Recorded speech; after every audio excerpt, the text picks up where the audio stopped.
eh, sobre Primera de Tesalonicenses. Será cortita, nos ocupará más o menos hasta el verano. Y quizá a algunos os choque, pues si habéis visto las predicaciones de la Iglesia, sobre todo los que estáis viniendo desde un tiempo más reciente, que lo que solemos hacer en la Iglesia es estudiar libros completos o porciones amplias de la Escritura. Empezamos por el capítulo 1 y vamos hasta el final. Y este curso, desde las vacaciones de verano hasta ahora, estuvimos viendo temas libres del Antiguo Testamento, pero no es la práctica habitual. Normalmente estudiamos libros completos de la Biblia. Y alguien podría preguntar, ¿por qué? ¿Por qué hacemos así? A veces hay en verano tema libre o cuando hay alguna ocasión especial o vienen como estas 3 semanas pasadas algún predicador o algún hermano que hemos invitado, pues damos un tema libre. Pero ¿por qué estudiamos los libros enteros? Pues hoy Lidia está... Sí. Pues hoy Lidia, el texto que leía nos da una razón muy importante para hacerlo así. ¿Os acordáis cuál era el texto? Porque toda escritura es inspirada. Toda escritura. Entonces, estudiando toda escritura, estudiando los libros completos, que a veces pobres predicadores a los que les tocan pasajes difíciles, escuchamos todo el consejo de Dios. No solamente esos pasajes o esos versículos que hemos dicho al principio de la reunión que tienen tanto valor para nuestra vida, sino también esas porciones que pueden ser más difíciles. También tenemos que estudiarlas, porque en griego es pasa grafé, toda escritura es inspirada por... Ya te veo, Lidia. Toda escritura, muy adecuado para empezar, toda escritura es inspirada por Dios. Y por eso tenemos que estudiar las escrituras y tenemos que estudiarlas al completo. Y no solamente aquí, en casa. ¿Os imagináis que solamente comieseis el domingo? Pues no solo de pan vive el hombre, sino de toda palabra que sale de la boca de Dios y que está aquí escrita. Así que si queremos estar sanotes, tenemos que alimentarnos bien y todos los días. Bueno, ¿por qué estudiar las escrituras? Además de esto que os he dicho, que parece que es importante, hay otra razón importante por la que queremos leer todas las escrituras. Porque queremos conocer a Dios nuestro Padre y a nuestro Señor Jesucristo. ¿Sí? Por eso leemos las escrituras. Y cuando digo conocer, no me refiero a que vamos a sacar un máster, que nos van a dar un diploma al final, vamos a tener unos conocimientos teóricos apasionantes. Cuando digo conocer, me refiero a tener un contacto vivo, un contacto real con Dios nuestro Padre y con el Señor Jesucristo. Un contacto real que transforme nuestra vida, que nos haga cambiar.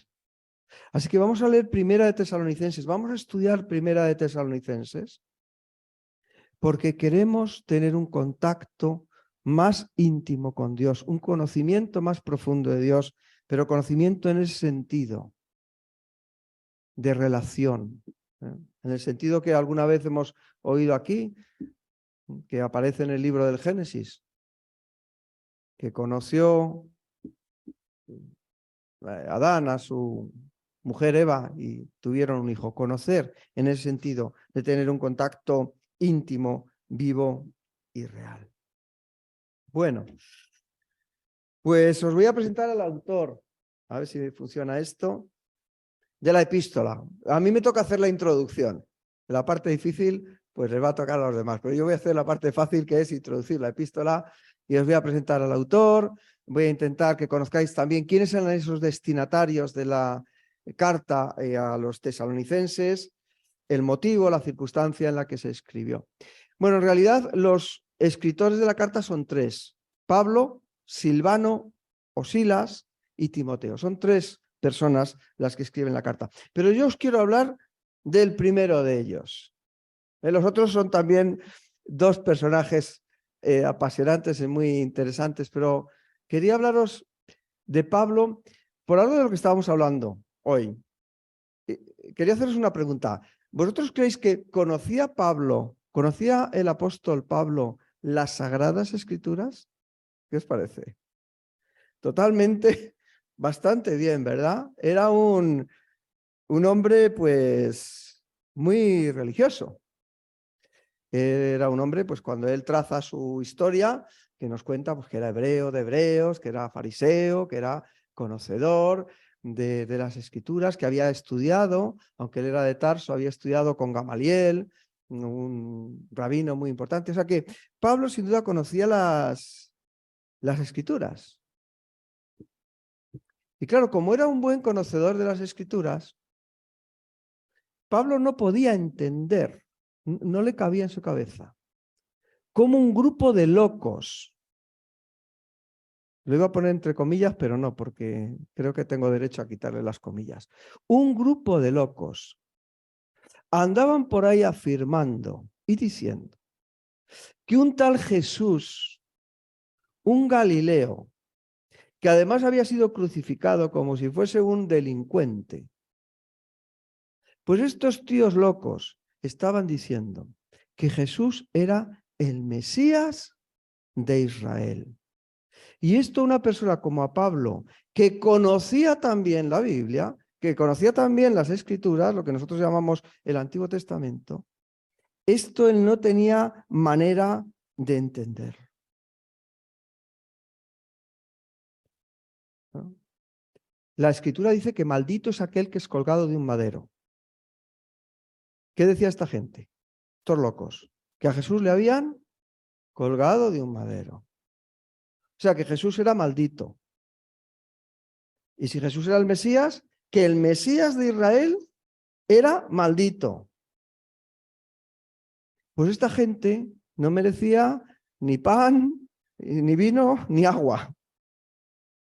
Esta gente merecía lo que le pasó a Esteban, la muerte.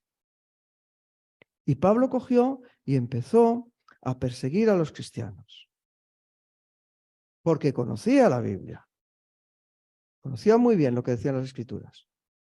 Y la tradición de los fariseos también, la Escritura y la palabra tal y como era entendida e interpretada por los rabinos.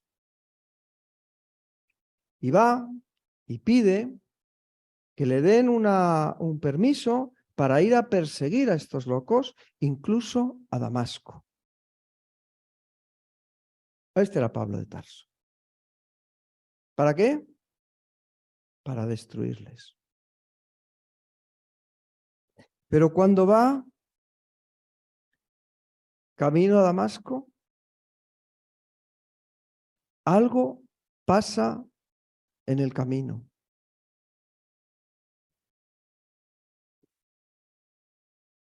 Tiene un encuentro con Jesús. Y ese encuentro cambió completamente su vida. Él que decía que era todas esas cosas tan importantes, tan grandiosas, tan tremendas, hebreo de hebreos, en cuanto a la ley, fariseo, circuncidado al 8º día, del linaje de Israel, de la tribu de Benjamín, en cuanto al celo, perseguidor de la iglesia, en cuanto a la justicia de la ley, irreprensible. Todas esas cosas que él tenía como valiosas, como importantes. Dice un poquito más abajo de Filipenses, donde estaba leyendo, que las consideró como basura, como basura. Cuantas cosas eran para él ganancia, las tuvo como pérdida por la excelencia del conocimiento de Cristo. ¿Con quién se encontró? ¿Qué le pasó? ¿Qué vivió Pablo en ese momento? por amor del cual lo he perdido todo y lo tengo por basura, para ganar a Cristo. ¿Y qué tiene que ver esto con nosotros? Pues mucho. Porque mira, no importa cuánto de judío tengamos, cuán judíos seamos, o cuán cristianos seamos, o cuán evangélicos seamos. Todo eso, nuestra grandeza, eso no importa. Porque lo que todos necesitamos es ese encuentro en el camino de Damasco, ese encuentro con Jesús que transforme nuestra vida, como transformó la de Pablo, que nos cambie. Y sin eso podemos tener los máster que nos dé la gana y llevar las etiquetas que queramos. Pero necesitamos ir camino de Damasco para descubrir quién somos nosotros y para descubrir quién es Él. Es curioso cuando llega a Damasco, cómo llega. Él que lo veía todo tan claro. Él que era tan perspicaz y tan agudo. Llega ciego, ciego. Los milagros en la Escritura, es verdad, tienen un sentido literal. Se quedó ciego. O sea, un resplandor muy grande. No veía. Pero seguramente tenga también una dimensión importante de naturaleza espiritual. Él que creía que era tan sabio, hasta por su nombre, ¿verdad? ¿Quién era Saulo? Uno de los, el nombre, ¿verdad? ¿Qué significaba? Decíamos el otro día, el nombre para los hebreos, nos decían desde el púlpito, el nombre para los hebreos representa la esencia de las cosas. ¿Cómo se llamaba? Y nos decía también Rodrigo, vosotros os llamáis iglesia, y hacía importancia el valor de las palabras. Saúl era el primer rey de Israel. Pero a partir de ese momento, Pablo, y cuando escriba a las distintas iglesias, no pondrá Saulo, pondrá Pablo. Su nombre segundo, que significa pequeño. Cuando conoció a Cristo, la grandeza de Cristo, cuando se dio cuenta de quién era, cuando se le abrieron los ojos del cuerpo, que también, pero cuando se le abrieron los ojos del alma, empezó a servir a Cristo, a predicar el Evangelio. Tuvo que prepararse un tiempo. Arabia, ir a Jerusalén, tuvo que prepararse, pero inmediatamente se puso a predicar el Evangelio. Y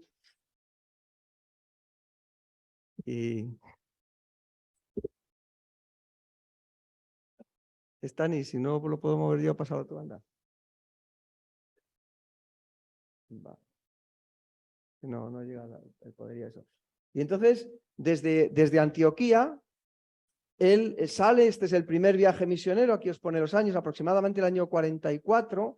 Fijaos que hacía poquito que había muerto Jesús. Si a Jesús le crucificaron con 33 años, pues calcular, unos 10 años aproximadamente que hubiese muerto y resucitado el Mesías. Recorre la isla de Chipre, llega a Perga, de ahí a Antioquía de Pisidia, Iconio, Listra y Derbe. Y luego regresa otra vez a Antioquía. Hay un problemita que tenían, que se produce aquí, porque personas que no eran de religión judía, pues estaban convirtiendo, entonces si tenían esas personas o no que guardar la ley, el famoso concilio de Jerusalén, entonces eso lo disputan aquí. Y después del concilio de Jerusalén, pues Pablo va a regresar a Antioquía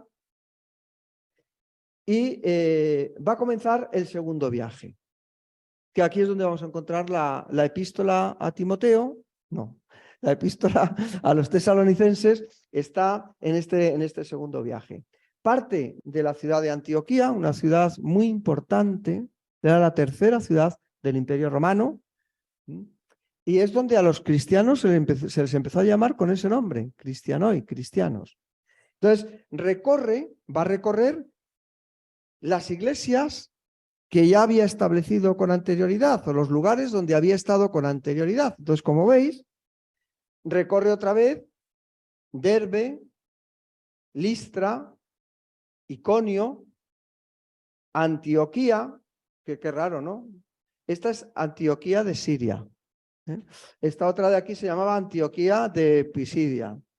Estos nombres eran muy comunes, como Alejandría y tal, pues eran los sucesores de Alejandro. Bueno, y llega hasta Troas.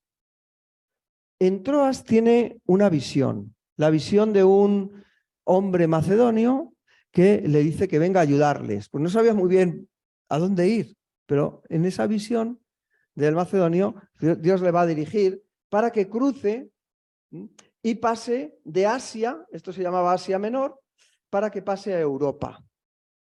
Y ahí va a ir a Filipo. ¿Os acordáis de nuestro hermano Samuel que estuvo predicando pues cómo era la iglesia de Filipo, cómo una mujer que se llamaba Lidia se había convertido, cómo habían tenido problemas porque una jovencita que expulsaba demonios empieza a decir que aquellos eran los seguidores de Dios y total, que tiene problemas porque los que ganaban dinero con esta pobre chica, pues claro, se empiezan a sentir un poco incómodos, en fin. Bueno, y que les maltratan. Esto aparecerá también cuando lleguemos al pasaje, como él lo ha pasado mal cuando ha estado en Filipos. Bueno, y llega por fin a Tesalónica. Sí. Llega a Tesalónica. Él ha comenzado una serie de viajes que antes no podía imaginar que él iba a hacer. Pero cuando se encuentra con Jesús camino a Damasco, tiene que obrar en consecuencia y cambia su vida. Y llega a Tesalónica. Ahí veis, bueno, sus compañeros eran Silas, con el que salió, un jovencito que después se va a unir al equipo que es Timoteo. Estos tres son los que van a escribir la epístola y los tres llegan a Tesalónica. Tesalónica era la capital de la provincia de Macedonia. De ahí de Macedonia era el famoso Alejandro Magno, tan importante para poder conocer un poco la historia del Nuevo Testamento. El nombre Tesalónica es precisamente una hermana de Alejandro Magno, se llamaba de esa manera, y la hermana se había casado con un general de los compañeros de Alejandro, y pues ahí habían fundado la ciudad de Tesalónica, o la habían nombrado de esa manera.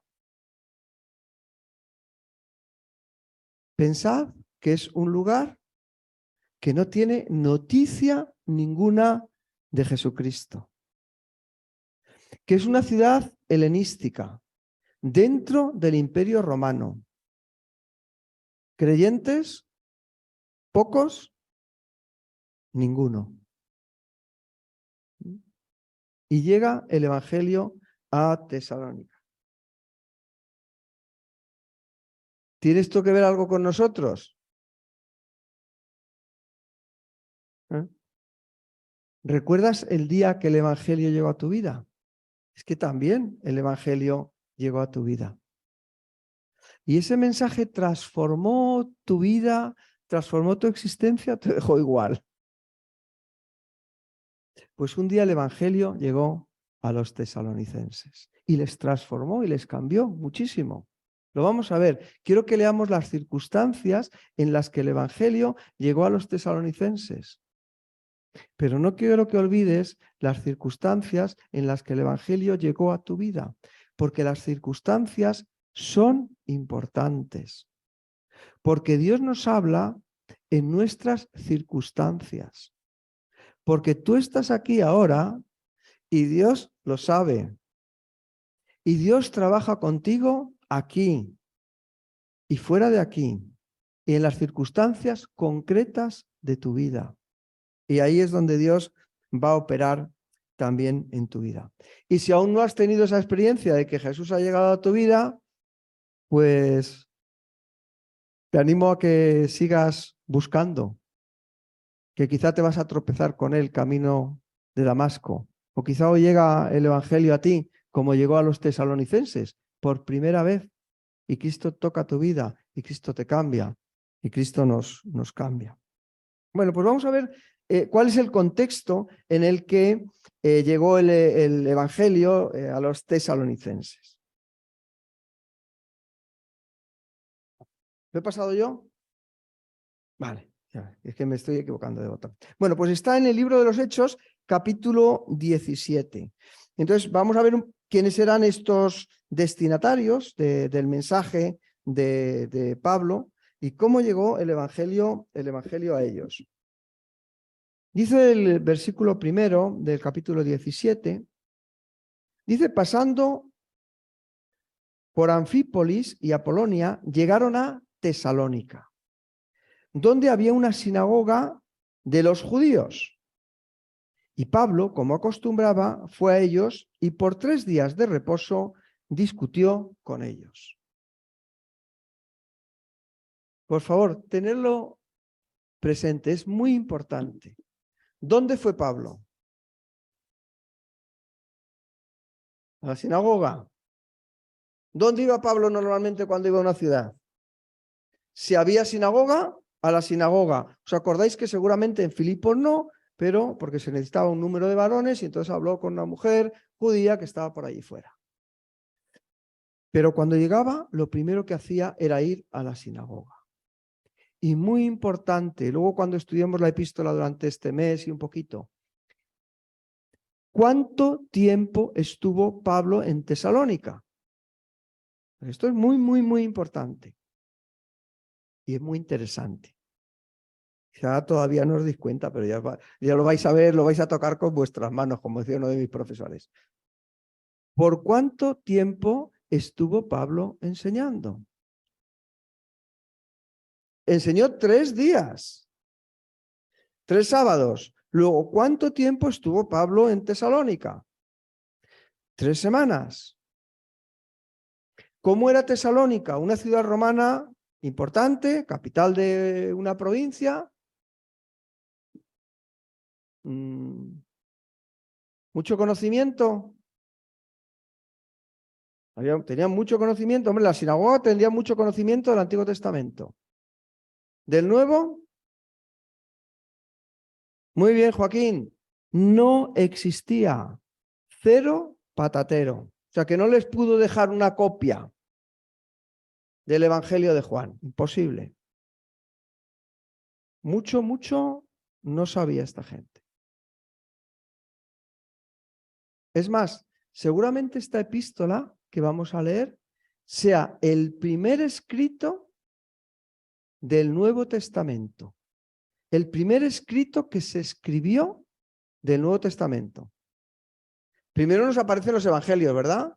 Si abrís el Nuevo Testamento, aparecen los evangelios. Y alguno puede pensar, pues primero se escribieron los evangelios y luego las cartas. No, porque Pablo aparece en el libro de los Hechos escribiendo cartas. Y el libro de los Hechos es la continuación del Evangelio de Lucas. Hechos, Lucas, los evangelios se escribieron después de las cartas de Pablo, a excepción a lo mejor de Marcos. ¿Se entiende lo que quiero decir? Que no sabían tanto como nosotros. Que nosotros somos, lo digo con todo el cariño y con todo el amor y el respeto posible, que nosotros somos muy listos. Nosotros tenemos muchas cosas. Pero ellos tuvieron 3 semanitas de Pablo. Sin escuela dominical, sin máster, sin títulos de grado ni cosas parecidas. Bueno, 3 días de reposo. Bien. ¿Y qué enseñaba durante estos días de reposo? Y me imagino que durante la semana también hablaría con las personas, como era su costumbre. Declarando, versículo 3, declarando y exponiendo por medio de las escrituras, obviamente las escrituras hebreas, que era necesario que el Cristo padeciese y resucitase de los muertos, y que Jesús, a quien yo os anuncio, decía él, es el Cristo. ¿Es él? Vale, esa es la palabra griega. La palabra hebrea, que Jesús es el Mesías.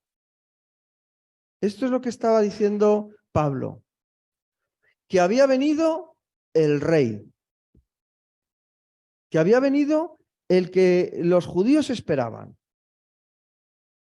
y que este que había venido, este Jesús, era el Cristo, y que había muerto, dos cosas muy importantes, muy, muy importantes, porque quizá no sabían mucho más. Que el Mesías había muerto, fijaros, que había padecido, muerto, y segunda cosa, que resucitase de entre los muertos. Ya veréis que todo esto tiene mucho sentido. Vale. Y algunos de ellos creyeron y se juntaron con Pablo y con Silas. Y de los griegos piadosos, gran número, y mujeres nobles, no pocas. 3 grupos de personas van a constituir la primera iglesia, el primer grupo de seguidores de Jesús en Tesalónica. Estaba formado por ¿qué tipo de personas? 1, judíos, ¿verdad? Algunos de ellos, si predicaba en la sinagoga, algunos de ellos, se refiere a algunos judíos creyeron. ¿Sí? ¿Me seguís? ¿Por aquí voy bien? ¿No me estoy desviando mucho? Vale. 2, griegos piadosos.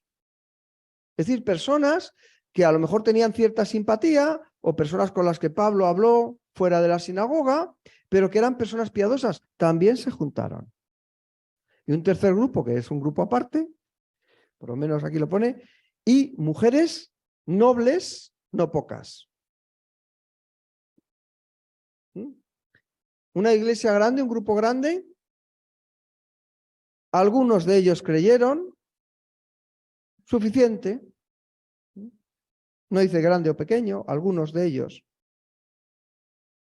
¿Y qué pasó? Pues pasó lo que le pasaba siempre a Pablo. El precio de predicar el evangelio. Entonces, los judíos que no creían, teniendo celos, tomaron consigo a algunos ociosos, hombres malos, y juntando a la turba, alborotaron la ciudad, asaltando la casa de Jasón, procuraban sacarlos del pueblo. Esta gente es molesta. Entonces, les vamos a echar de aquí. Van a por Silas, a por Pablo y a por Timoteo. Versículo 6 del capítulo 17 de Hechos. Pero no hallándolos, trajeron a Jasón y a algunos hermanos ante las autoridades de la ciudad. Gritando, las autoridades de la ciudad, la palabra que utiliza es poliarcas. Poliarcas eran los gobernantes, o sea que había varios, los principales. Es un término técnico que describe a los que eran gobernantes en Macedonia. En otros lugares se gobernaban de otra manera, porque los romanos respetaban las distintas formas de gobierno, siempre y cuando estuvieran sometidas a Roma, y tenían nombres distintos. Curiosamente, pues van ahí a estos muchos, poli significa eso, poliarcas, y dicen, estos que trastornan el mundo entero también han venido acá. Ya la fama a los cristianos les iba precediendo. A los cuales Jasón ha recibido, a este que han cogido y a otros hermanos. Y todos estos contravienen los decretos del César, diciendo que hay otro rey, Jesús, el reino de Dios. El reino de Dios. ¿Y cuál es la acusación? ¿Que enseñan una nueva religión? No. La acusación es que Pablo y esta gente son enemigos de Roma, que están en contra de Roma, que contravienen los decretos del César diciendo que hay otro Dios, que hay otro rey, que hay otro reino, que no es del César, sino que es de Jesús. Y alborotaron al pueblo y a las autoridades de la ciudad oyendo estas cosas. Vale, pon la anterior que me he pasado. Bueno, da igual. Dice, pero obtenida la fianza de Jasón y de los demás, los soltaron. ¿Bien? 3 semanas. Pablo predica que Jesús es el Mesías, que ha muerto, que ha resucitado. Gran escándalo de los que no creen, y Pablo, Silas y Timoteo tienen que salir. ¿Y a dónde van? Ahora sí. Se van de Tesalónica, y veis, Filipo, Tesalónica, y van a Berea, donde la acogida, sabéis que fue más mejor, porque los de Berea, como eran diligentes y comprobaban con las escrituras si lo que Pablo estaba diciendo era verdad o no. Y continúan camino hasta Atenas. En Atenas, os lo cuento porque es la parte de la película que nos toca hoy, en Atenas Pablo está preocupado por lo que puede haber pasado con sus amigos y con sus hermanos aquí arriba, en Tesalónica. Entonces decide mandar a su querido compañero, a Timoteo.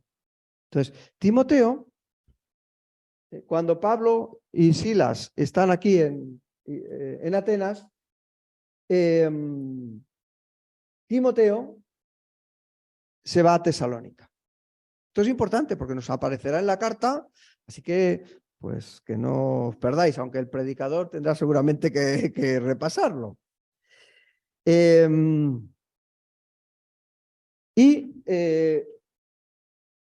Pablo continúa, parece que Silas es posible que quedara aquí, y Pablo continúa el viaje y llega hasta Corinto. Corinto, ahí dice que se quedó en Corinto 1 año y medio. Corinto, sabéis también que luego hay 2 epístolas. Corinto era una ciudad, era un puerto. Tesalónica también, el puerto de Salónica, hoy la ciudad se llama Salónica, pero Corinto también era un puerto muy importante, un lugar de paso y una ciudad pues bastante corrupta. La palabra corincesai significaba vivir de mala manera, porque en fin, había muchas cosas feas y malas, ¿no? Y como había muchas cosas feas y malas, Pablo se quedó porque sabía que tenía que estar ahí. Y estando en Corinto, llegó Timoteo. Regresó. Y Timoteo regresó a Corinto con buenas noticias de los tesalonicenses. Pablo estaba preocupado, había mandado a Timoteo, y cuando vuelve Timoteo, ¡ay, qué alivio! Los tesalonicenses están bien y las noticias que trae son absolutamente maravillosas. Así que vamos a leer una epístola, que es una epístola pues de mucho ánimo. Fijaros, la iglesia de Tesalónica era una iglesia especial. ¿Por qué leemos toda la Biblia? ¿Por qué leemos toda la Biblia? Porque tenemos que escuchar todo el consejo de Dios, ¿verdad? ¿Sí? Pero ¿por qué en concreto vamos a leer la epístola de los tesalonicenses? ¿Tienen algo que ver con nosotros? ¿Conocieron el Evangelio? ¿Sí? Como nosotros. Mirad, la epístola de la iglesia de los tesalonicenses era una iglesia modélica. Era una iglesia, estas son las noticias que trae Timoteo, ejemplar. ¿Sabéis lo que nos falta hoy día en la vida? No solo en la vida religiosa, sino en la vida social, política. Nos faltan ejemplos de personas que sean auténticas. Y en la iglesia, desafortunadamente, también. Que vivan la fe de una manera genuina, de una manera auténtica. Y estas son las noticias que trae Timoteo a Pablo. ¿Había dejado una iglesia grande? ¿Era una iglesia grande? Es que ¿cuál es el modelo hoy de la iglesia? Porque si leéis las Escrituras, si leéis el Nuevo Testamento, Tesalónica es una iglesia modélica. ¿Cuáles son los modelos de la iglesia de hoy? ¿Qué tiene que tener las iglesias de hoy? ¿Cómo tenemos que ser los cristianos de hoy? Tenemos la suerte, el privilegio de poder estudiar esto durante un par de semanas, un mes y un poquito más. ¿Cómo es una iglesia que agrada a Dios? ¿Era una iglesia grande? ¿Cuántos se habían convertido?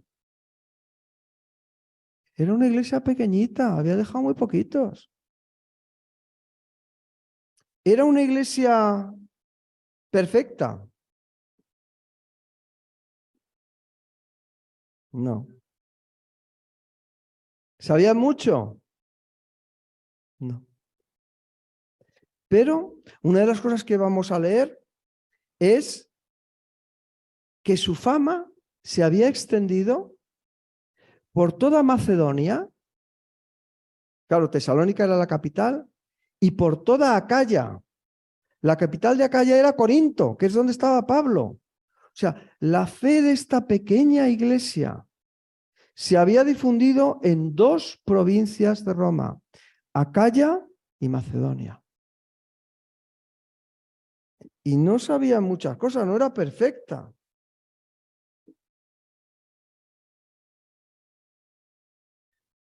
Y de hecho, lo vamos a ver, quizás muchos de vosotros lo conozcáis. Cuando se dice Primera de Tesalonicenses, uno piensa siempre en el mismo tema. ¿De qué habla Primera? Ángel se ríe, y con razón. Pensamos siempre en la segunda venida de Jesús. ¿Por qué eso era un problema? Y toda la carta, toda la primera epístola está impregnada de esa preocupación que también hoy preocupa a muchos creyentes de cuándo va a volver Jesús de la segunda venida. ¿Qué es lo que sabían? ¿Cuál era el contenido de su evangelio?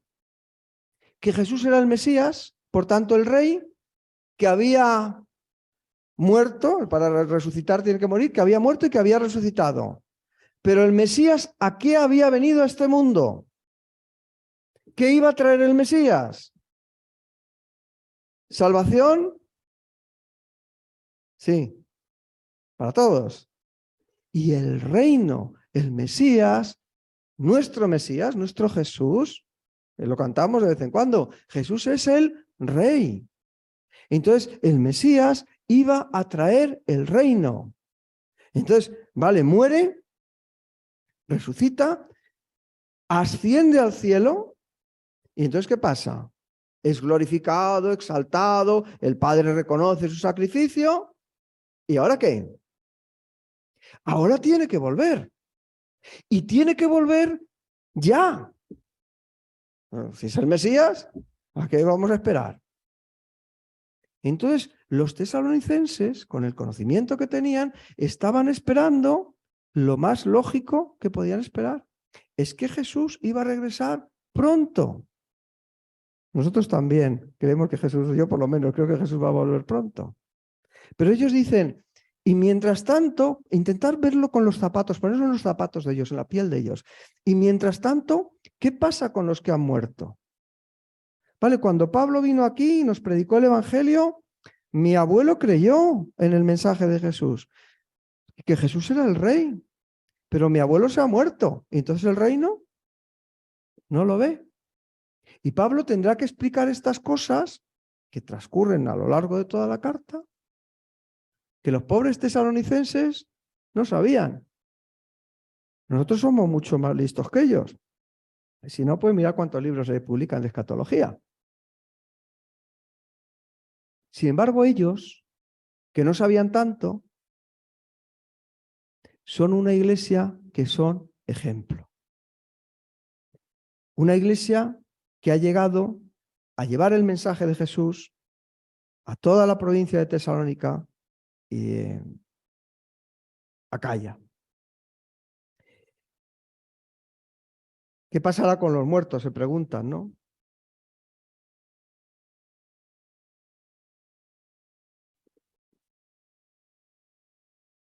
Y si no sabían tantas cosas, ¿por qué les estudiamos a ellos? ¿De qué nos vale? Si nosotros sabemos más que ellos. ¿Por qué? ¿Qué es lo que tenían ellos? Que a lo mejor a nosotros nos falta.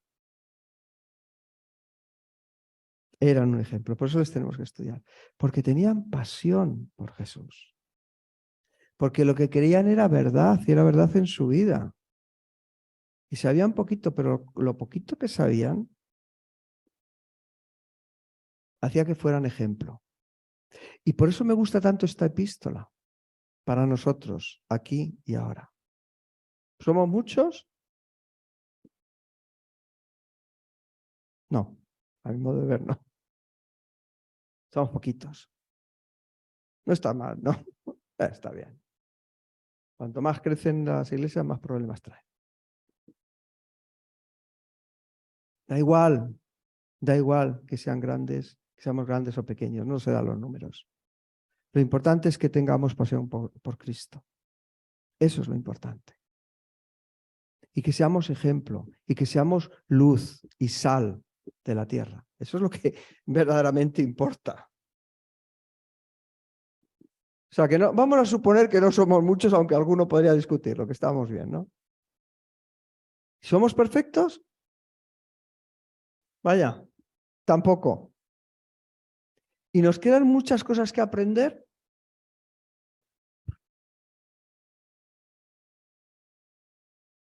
Y sin embargo, ¿qué podemos aprender de la epístola a los tesalonicenses? Que hay algo que sí podemos ser. Podemos ser ejemplo. Aunque no seamos muchos, ni fuertes, ni ricos, ni poderosos, ni lo sepamos todo. Hasta que, lo que voy a decir igual alguno, hasta si tenemos problemas doctrinales, ocurría aquí con la Segunda Avenida, que los pobres estaban un poquillo despistados. Pero podemos ser ejemplo de pasión por Cristo y de vida. Y podemos dar frutos, como dio la iglesia de Tesalónica. Y eso es a lo que estamos llamados, a ser ejemplo. Cuando estuve en esta Semana Santa, en la granja, es que prediqué sobre esta epístola. Por eso tengo tantas ganas de que la conozcáis. Ya la conocéis, está en la Biblia, por favor, leerla. Se leen un ratito. Y hablaba de esto, del valor del ejemplo. Y esto les dije algo que en esta iglesia ya lo he contado alguna vez, ¿no? ¿Sabéis cuál es la persona, el personaje de toda la historia de la iglesia que más convertidos ha llevado a los pies de Cristo? Y no fue el apóstol Pablo. No fue Pablo. Otro. Tampoco Billy Graham, que este también fue bueno, pero más que Billy Graham y Pablo juntos. Y también le ponemos a él en la lista. Hay otro santo que es todavía más grande. Y os lo he contado. Digo el nombre. Seguro que alguien lo sabe. San Ejemplo. No hay nadie como San Ejemplo para hacer que las personas vuelvan su rostro a Cristo. San Ejemplo.